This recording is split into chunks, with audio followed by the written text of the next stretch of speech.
सैफ अली खानच्या संदर्भाने हल्लेखोर संशयित हल्लेखोर म्हणून जे रेखाटन पहिल्यांदा आलं होतं आणि त्यानुसार ज्या व्यक्तीला ताब्यात घेतलं होतं ती व्यक्ती मुळात हल्लेखोर नाहीच, किंबहुना पोलिसांनी दुसऱ्याच कुणातरी माणसाला स्वतःचा नाकर्तेपणा लपवण्यासाठी आणि आपल्याला हल्लेखोर सापडत नाहीत म्हटल्यावर दुसऱ्यांच्या नावे बिल फाडण्यासाठी एक नवीन उद्योग केला। या संदर्भाने अनेक लोकांनी आक्षेप घेतलेले आहेत। आपल्यातल्याच काही माध्यमांच्या तून या बातम्या सुद्धा बाहेर आलेल्या आहेत। मला वाटतं मुंबई पोलीस हे राज्यात किंबहुना देशात अत्यंत अग्रेसर पोलीस आहे आणि त्यांच्याकडून आम्हाला अपेक्षा आहेत, कारण सैफ अली खान सारखा सेलिब्रिटी जर सुरक्षित राहत नसेल तर गावखेड्यातल्या लोकांच्या सुरक्षिततेचं काय? संशयित जो होता त्याचं लग्न मोडले, त्याला संशयित म्हणून आणलं। निश्चितपणे एखाद्या व्यक्तीवर जर अशी कारवाई होत असेल तर त्याची सामाजिक अप्रतिष्ठा होते, पण अशी सामाजिक अप्रतिष्ठा होण्याला कारण हा मुंबई पोलिसांचा म्हणजे अति घाई संकटात नेई असा तो निर्णय आहे आणि त्यामुळे ते झालेलं आहे। एसबीआयनी इशारा दिलेला आहे की लाडकी बहीणला जे पैसे दिले जात आहेत त्यामुळे राज्याची आर्थिक परिस्थिती खराब होते किंवा चांगली राहील।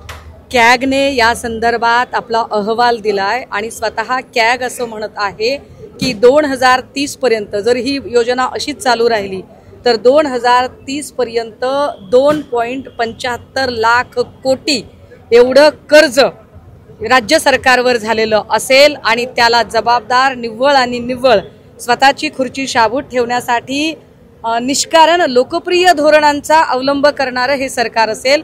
कारण धोरणात्मक निर्णय आणि लोकप्रिय निर्णय यामध्ये निवडावं काय, तर कधीही धोरणात्मक निर्णय हे दूरगामी परिणाम करतात, मात्र धोरणात्मक निर्णयापेक्षा सुद्धा हे सरकार लोकप्रिय निर्णयांवरती जरा जास्त अवलंबून आहे, ज्याचा हा प्रॉब्लेम आहे। नवीन खुलासे होत आहेत वाल्मिक कराड प्रकरणात। आज देखील एक 26 पोलिसांची यादी सोशल मीडियावर व्हायरल झाली, जी वाल्मिक कराड यांच्या मर्जीतले आहेत, निकटवर्ती आहेत, त्यांचे बीड जिल्ह्यात काम करतात, तर त्यांची कुठेतरी जिल्ह्याबाहेर बदली करण्यात यावी अशी मागणी करण्यात येते। बीड जिल्ह्यामध्ये जर खरंच माननीय मुख्यमंत्री महोदयांची आणि पालकमंत्री तथा उपमुख्यमंत्री महोदयांची खरंच तिथली गुंडागर्दी निपटून काढण्याची इच्छा असेल तर आणि ज्या पद्धतीने मंत्री महोदय धनंजय मुंडेजी सुद्धा म्हणताहेत की संतोष देशमुखांच्या मारेकऱ्यांना फाशीची शिक्षा व्हावी, तर मला वाटतं धनंजय मुंडेंनी सुद्धा या गोष्टीला आडकाठी आणण्याचं काही कारण नाही, त्यांची इच्छा असू शकते, परंतु जर ती गुंडागर्दी मोडायची असेल तर परळीतलं विशेषतः पोलिसांचं सिंडिकेट उद्ध्वस्त करणं गरजेचं आहे।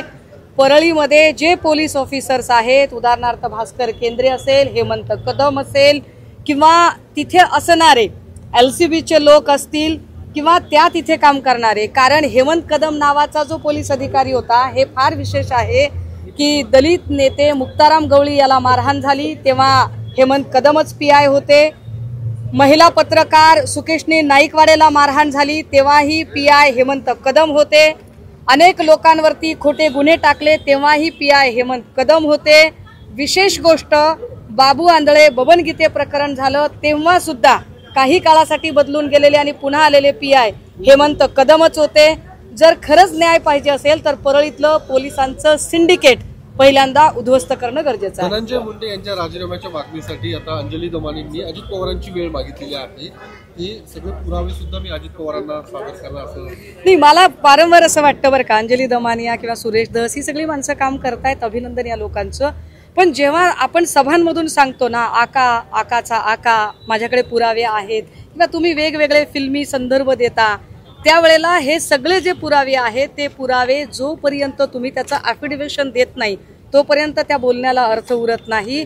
हे ॲफिडेव्हिशन मी मागेही म्हटलं की एकतर माननीय तपास अधिकाऱ्यांना द्या, माननीय SID किंवा CBI किंवा SITच्या अधिकाऱ्यांना द्या, माननीय न्यायालयाकडे द्या किंवा माननीय मुख्यमंत्र्यांकडे द्या।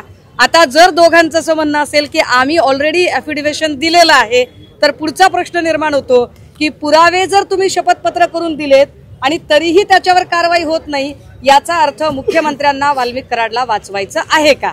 आणि जर पुरावे दिलेलेच नसतील तर मग नुसतेच आक्रोश मोर्चातून आमच्याकडे एवढे पुरावे आहेत असा कागद उडवण्यात काय अर्थ आहे? दोन्ही गोष्टी। संजय राऊत हे घाणेरड्या पद्धतीचं राजकारण करत असल्याचं उदय सामंत म्हणतात आणि कुठेतरी राजकारण बर्बाद करण्याचं नाही। मला उदय सामंतांना त्याहीपेक्षा विचारायचंय, उदय सामंत फार स्वतःला प्रगल्भ वगैरे राजकारणी म्हणत होते, तर त्यांचं असं म्हणणं होतं की आता उद्या आमच्याकडे 6 आमदार येणार, परवा आमच्याकडे 10 खासदार येणार, तर त्या सगळ्यांचं काय झालं ते एकदा उदय भाऊंनी सांगितलं पाहिजे। बाकी उदय भाऊ तुम्हाला खरंच या राज्याचा उपमुख्यमंत्री होण्यासाठी माझ्याकडून शुभेच्छा आहेत. कारण मला खात्री आहे जेव्हा तत्कालीन मुख्यमंत्री एकनाथ शिंदे साहेब रुसून दरे गावाला गेले होते आणि उपमुख्यमंत्री पद शिंदे गटाकडून कोण स्वीकारणार, तेव्हा उदय सामंतांची महत्वाकांक्षा लपून राहिली नव्हती. उदय सामंत उपमुख्यमंत्री होण्यासाठी उत्सुक आहेत आणि त्यांना ते स्वप्न त्यांचं पूर्ण व्हावं अशा मी त्यांना शुभेच्छा देते. प्रताप सरनाईकांना दुसऱ्याकडे लक्ष देण्यापेक्षा स्वतःच्या खात्यात काय होतंय ते बघावं ना आधी. साला तुम्हाला एसटी भाडेवाढ केलेली कळत नाही, तुम्हाला एसटी खरेदी केलेल्या कळत नाही, तुमच्या खात्यात काय निर्णय घेतलेत हे तुम्हाला माहित नाहीत. आधी स्वतःच्या ताटात पडलेलं गाढव काढा, मग दुसऱ्यांकडे लक्ष द्या.